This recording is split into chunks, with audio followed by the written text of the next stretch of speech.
I'm proud na sabihin sa lahat ng mga kapuso natin na I'm gay, I have a rainbow heart, and I'm out and proud.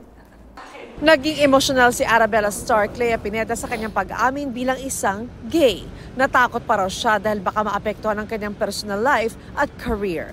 Pero mas nangingibabaw daw sa kanya ang excitement. Dagdag pa ng Sparkle actress, alam niyang hindi maiintindihan ng lahat ang kanyang desisyon, pero hoping na maka-inspire siya ng mga taong tulad niya. Kapuso, mauna ka sa mga balita. Panoorin ang unang balita sa Unang Hirit at iba pang award-winning newscasts sa youtube.com/GMA News. I-click lang ang subscribe button. Sa mga kapuso abroad, maaari kaming masubaybayan sa GMA Pinoy TV at www.gmanews.tv.